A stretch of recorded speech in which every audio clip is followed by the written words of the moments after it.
अलीगढ़ के मलखान सिंह जिला अस्पताल में सोमवार देर रात शॉर्ट सर्किट से पैथोलॉजी लैब में आग लग गई, जिसको लेकर जिला अस्पताल के सीएमएस डॉक्टर रामकिशन ने बताया कि शॉर्ट सर्किट से पैथोलॉजी लैब में आग लग गई थी, जिसे बुझाने के लिए कर्मचारियों ने कड़ी मशक्कत की, परंतु आग पर काबू पाया नहीं जा सका। इसके बाद कर्मचारियों ने फायर ब्रिगेड को बुलाया। फायर ब्रिगेड के आने के बाद बमुश्किल आग पर काबू पाया गया। आग से नुकसान के बारे में बताया गया कि लैब में रखा कंप्यूटर और एसी पूरी तरह जलकर खाक हो गया और कुछ आवश्यक कागज भी इस आग की चपेट में आने से जल गए, जबकि कुछ दिनों पहले महाराष्ट्र में भी ऐसा ही हुआ था, जिसके बाद भी अस्पताल इस घटना से सबक क्यों नहीं ले रहा। यहाँ कुछ नहीं हुआ, ये तो डिपार्टमेंट बंद हो जाता है। डिपार्टमेंट बंद होने के बाद में हम सब लोग उधर से ऑफिस से एक लड़का प्यून आया, वो वीआईपी के चक्कर में फोटो लेने के लिए तो वहां से गुजर रहा था, तो एसी में आग लगती दिखाई दी। अच्छा। तो उसने बताया कि एसी में आग लग रही है। हम सब लोग आए, हमने जो है यहाँ ये ताला खोला, इसका बुझाना शुरू किया। तो अब इसमें जैसे किवाड़ खोल के उसे बुझा रहे थे, सिलेंडर वगैरह लेके आए तो ये पाउडर के, तो अब उसमें तो धुआं आ रहा हमारी आंखों के ऊपर। फिर एसी में उधर से मारा है शीशा तोड़ के। अच्छा, तो ये जो यहाँ आग लगी है किस चीज का डिपार्टमेंट है?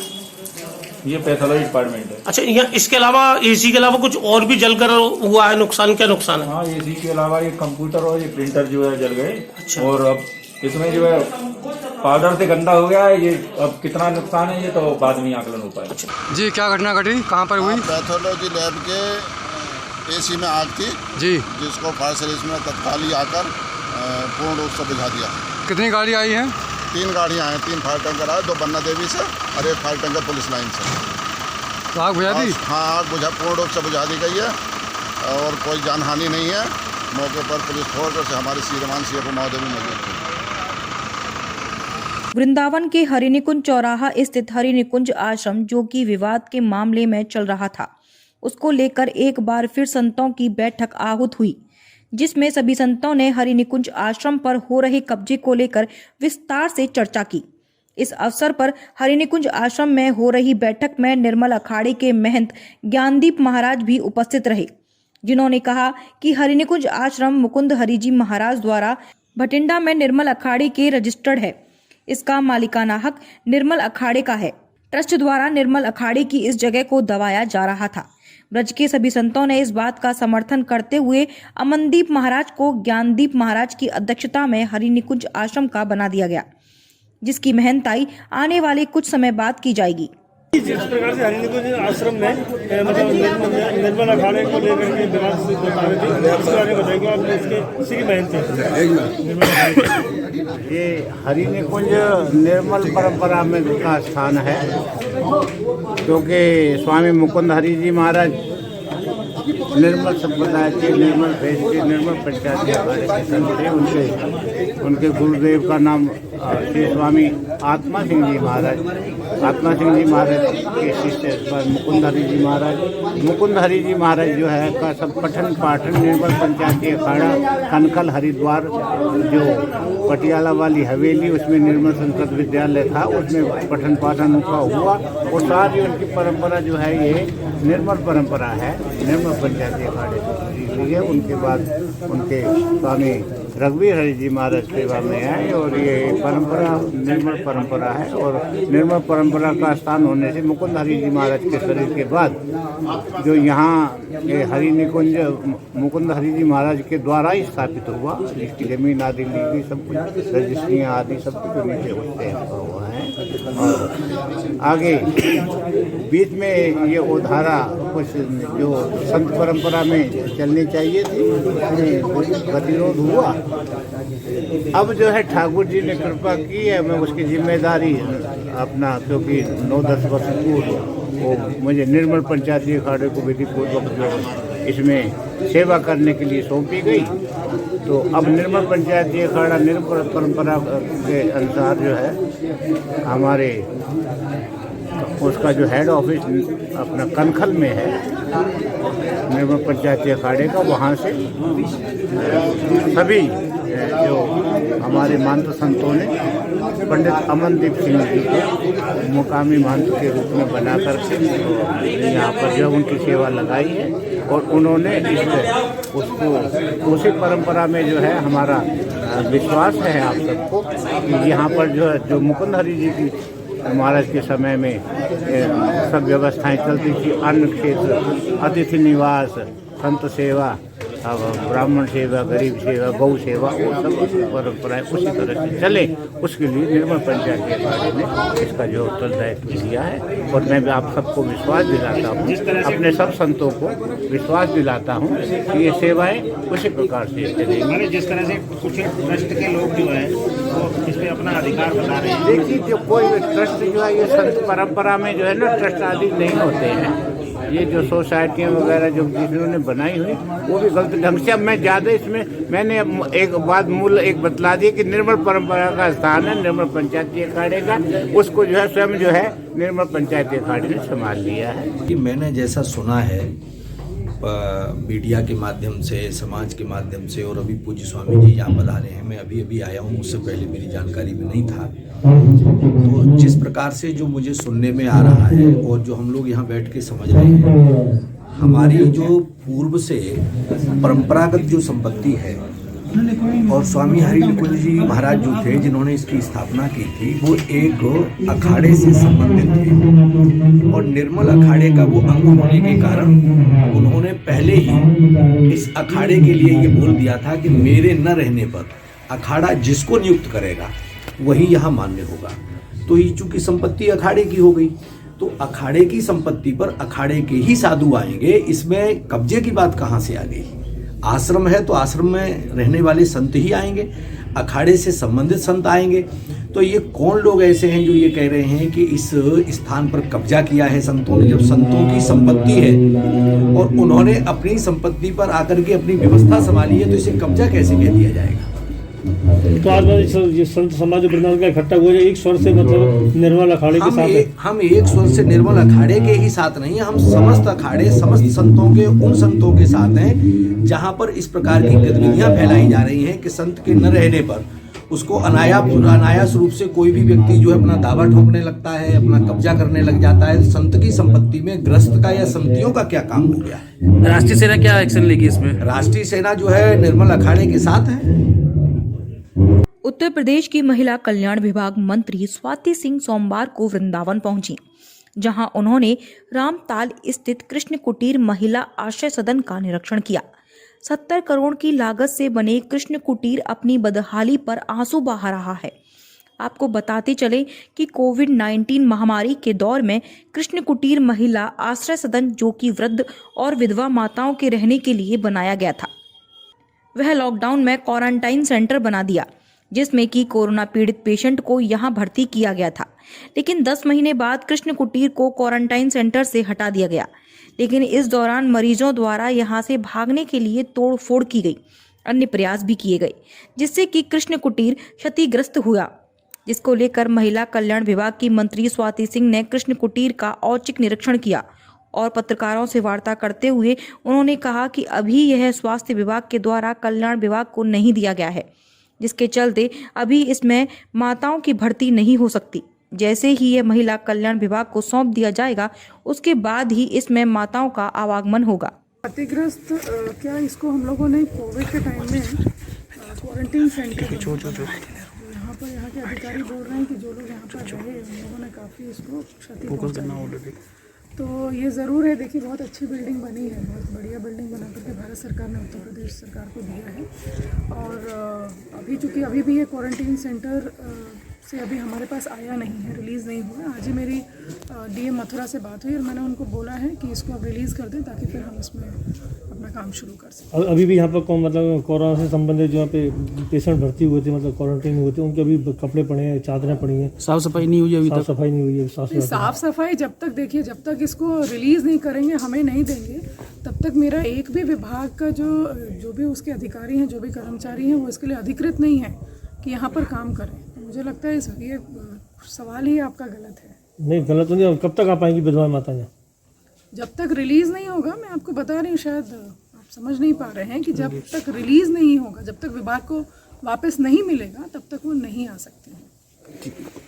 वृंदावन रमणीति मार्ग स्थित हनुमान प्रसाद धानुका में 3 दिवसीय स्वामी विवेकानंद जयंती के अवसर पर युवा दिवस कार्यक्रम आयोजित किया गया, जिसमें हनुमान प्रसाद धानुका की छात्राओं ने युवा दिवस के अवसर पर सूर्य नमस्कार योग का अभ्यास किया। इस सूर्य नमस्कार योग करने का उद्देश्य लोगों को जागरूक करना है, जिससे कि भारतवासी सुबह उठकर सूर्य नमस्कार करें और अपने आप को स्वस्थ बनाए रखें। इस बारे में जानकारी देते हुए हनुमान प्रसाद धानुका की प्रधानाचार्य अंजू सूद ने कहा कि युवा दिवस है, स्वामी विवेकानंद जी की जयंती है। इस पर विद्यालय में सूर्य नमस्कार पर्व के रूप में मनाया गया है। संक्रांति भी आ रही है, तो विद्यालय की छात्राओं ने सूर्य नमस्कार कर ये दिया है कि हम सूर्य का अपने एक देवता हैं हमारे हिंदू संस्कृति में, उनका सम्मान करते हुए और साथ में अपने युवा शक्ति को स्वामी जी की जयंती पर यह संदेश दिया है कि स्वस्थ रहें और सभी आपदाओं से अपने आप को सुरक्षित रखें और इसके साथ साथ अपने को इतने समृद्ध और बनाएं कि हम इस देश के लिए, समाज के लिए कुछ कर सकें। और कार्यक्रम कितने दिन चलेंगे? 3 दिन चलेगा ये कार्यक्रम। वृंदावन रमणीति मार्ग स्थित आईयूपी कॉलेज में स्वामी विवेकानंद की जयंती मनाई गई, जिसमें स्वामी विवेकानंद को याद किया गया। साथ ही आईयूपी कॉलेज के छात्र छात्रा द्वारा स्वामी विवेकानंद जी की जयंती को युवा दिवस के रूप में भी मनाया, जिसके चलते राष्ट्रीय सेवा योजना की तरफ से आईयूपी के सभागार में 6 दिन तक भिन्न भिन्न प्रतियोगिताएं की जा रही हैं, जिससे छात्र छात्राओं को देश के प्रति जागरूक किया जा सके। इस बारे में जानकारी देते हुए कॉलेज के प्रधानाचार्य रेणु बाला ने बताया कि हमारे यहाँ राष्ट्रीय सेवा योजना इकाई ने स्वामी विवेकानंद जयंती के उपलक्ष्य में युवा सप्ताह आयोजित किया है, जिसमें प्रथम दिन आज भाषण प्रतियोगिता रखी गई है। 12 जनवरी से 18 जनवरी तक प्रतिदिन अलग अलग कार्यक्रम होंगे। तो इसका समापन कब है?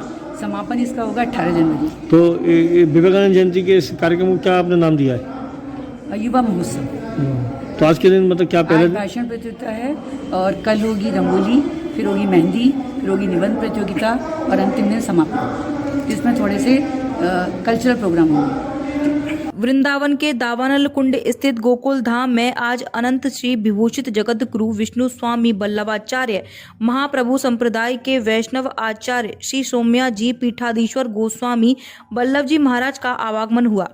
सर्वप्रथम महाराज जी का पूजन अर्चन भागवताचार्य आचार्य श्याम सुंदर गोस्वामी एवं ब्रजभूमि कल्याण परिषद के राष्ट्रीय अध्यक्ष पंडित बिहारी लाल वशिष्ठ और अखिल भारतवर्षीय ब्राह्मण महासभा के नगर अध्यक्ष आचार्य रामविलास चतुर्वेदी ने किया।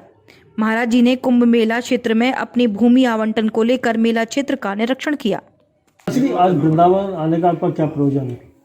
हमारा आज वृंदावन में आने का प्रयोजन ये है कि अभी कुछ ही समय में आगे यहाँ पर वृंदावन में कुंभ की बैठक होने जा रही है और सभी हमारे जो अखाड़े में मान्यता प्राप्त जो जितने भी नगर हैं वो सब यहाँ पर प्रतिष्ठित हो गए और तदनुसार हमारा जगत गुरु श्रीमद विष्णु स्वामी वल्लभाचार्य भी नगर भी पिछले कुंभों के अनुसार ही यहाँ पर वृंदावन में प्रतिष्ठित होगा और उस संदर्भ में कुछ निरीक्षण करने के लिए, अवलोकन करने के लिए हम यहाँ आए। जहां एक और गौवंश के लिए सरकार के द्वारा जगह जगह आश्रय स्थल बनवाए गए थे, अब वही आश्रय स्थल जमीनी स्तर पर कितना सही साबित हो रहे हैं, इसका अंदाजा किसानों के द्वारा हर रोज गौवंश को लेकर किए जा रहे प्रदर्शन से लगा सकते हैं।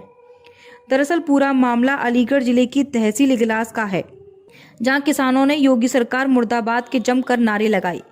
किसानों ने बताया कि काफी बार प्रशासन से लेकर विधायक दरबार में भी आवारा गौवंशों को लेकर शिकायतें की गई हैं, लेकिन आश्वासन के सिवाय कोई हल नहीं निकला। हर रोज आवारा गौवंश के द्वारा फसलों को बर्बाद किया जा रहा है, लेकिन प्रशासन आवारा गौवंशों पर लगाम लगाने में नाकाम नजर आ रहा है। यही कारण है कि आज दर्जन भर ग्रामीणों ने आवारा गौवंशों को सरकारी स्कूल में बंद कर दिया और बीजेपी सरकार के जमकर मुर्दाबाद के नारे लगाए। ग्रामीणों का आरोप है कि अगर जल्द ही आवारा गौवंश का स्थायी निस्तारण नहीं किया गया तो ग्रामीण उग्र आंदोलन करेंगे। परेशान कर रहे हैं, खेती को खा गए, 4 बीघे जमीन थी उसको भी खा गए हमारी। क्या करें, बच्चे को क्या खिलाएंगे? और परेशान होने के बाद इनको इकट्ठा कर दिया और आगे भी गए थे क्लास, वहाँ पर किसी ने सुना नहीं हमारी बात को, फिर इधर स्कूल में ला के खेती कर दी। क्या अभी ग्राम पंचायत में कोई गौशाला नहीं है? गौशाला ऐसा वो नहीं रखता है, उधर से भगा देता है, क्या कह देता है? निकाल देता है रात में। ये तो आए दिन किसान परेशान है, आपको भी पता है इस चीज़ का, तो कि किसानों की जो भी पैदा होती है हम बच्चों के लिए करते हैं, फसल उगाते हैं, उसको ये आवारा पशु और ये खा जाते हैं। अब ये खा जाएंगे तो इनको बेचारों को, किसानों को क्या मिलेगा? कुछ भी नहीं मिलेगा, ये तो खाली हाथ रह जाएंगे। जहां एक और युवाओं को देश का भविष्य कहा जाता है, वहीं दूसरी ओर अब उन्हीं युवाओं का भविष्य दांव पर लगा हुआ है। यूनिवर्सिटी की अनदेखी और लचर व्यवस्था के चलते छात्रों ने सूबे के मुखिया योगी आदित्य के नाम खून से पत्र लिखा और छात्रों के भविष्य को अंधकार से बचाने की गुहार लगाई। दरअसल विश्वविद्यालय आगरा की ओर से जारी विधि परीक्षाओं के परिणाम में फेल हुए 90% छात्रों के प्रकरण में नया मोड़ सामने आ गया।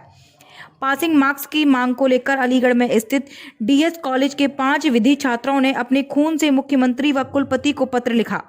चेतावनी दी है कि बुधवार तक छात्र हित में फैसला नहीं आया तो वे प्राचार्य कार्यालय के बाहर अपने प्राण त्यागने को मजबूर होंगे। इसके लिए कुलपति जिम्मेदार होंगे। छात्र नेता अमित गोस्वामी के नेतृत्व में विधि छात्रों ने आगरा यूनिवर्सिटी के खिलाफ विरोध प्रदर्शन किया था, जिसमें कुलपति प्रोफेसर अशोक मित्तल ने बुधवार तक छात्र हित में फैसला करने का आश्वासन दिया था। पत्र में लिखा कि कोविड दौर में अचानक विधि की परीक्षाएं OMR शीट पर कराने का फरमान जारी किया गया, इससे उनका भविष्य दांव पर लग गया। छात्र नेता अमित गोस्वामी ने कहा कि छात्र अपने भविष्य को बचाने को अपना खून बहा रहे हैं। कुलपति को हिटलरशाही छोड़कर छात्र हितैषी होने का प्रमाण देना चाहिए। मेरा नाम मोहित चौधरी और मैं धर्म समाज महाविद्यालय अलीगढ़ से विधि का अंतिम वर्ष का छात्र हूँ। आज हमने मुख्यमंत्री महोदय को अपने रक्त से पत्र लिखकर अपने भविष्य को बचाने की गुहार लगाई है। आगरा विश्वविद्यालय ने हमारी जो परीक्षाएं हैं वो OMR शीट से कराई थी, जिसका विरोध हमने शुरुआत किया था, लेकिन कुलपति की तानाशाही के चलते हमारी परीक्षाएं OMR से कराई गई, जिसका परिणाम ये निकला कि आज 90 से 95% छात्र फेल हो गए। हमारा भविष्य बर्बाद होने की कगार पर। अतः मुख्यमंत्री जी को हमने पत्र लिख अपने भविष्य को बचाने की गुहार लगाई है। अगर बुधवार या बृहस्पतिवार तक हमारा परिणाम संशोधित करके हमें पासिंग मार्क्स दे के अगर हमें उत्तीर्ण नहीं किया जाता है तो मैं अपने भविष्य को बचाने के लिए ऐसे जीने से क्या फ़ायदा, मैं आत्मदाह करने का कार्य करूँगा। आज यहाँ प्राचार्य कक्ष में मैंने LLB के छात्रों से 5 छात्रों से उनके खून से लिखा हुआ एक पत्र प्राप्त किया, जिसे मुख्यमंत्री और कुलपति महोदय को फैक्स किया जाना है, जिससे कि उनके जो भविष्य के साथ खिलवाड़ हुआ उसमें संशोधन हो सके। ठीक है।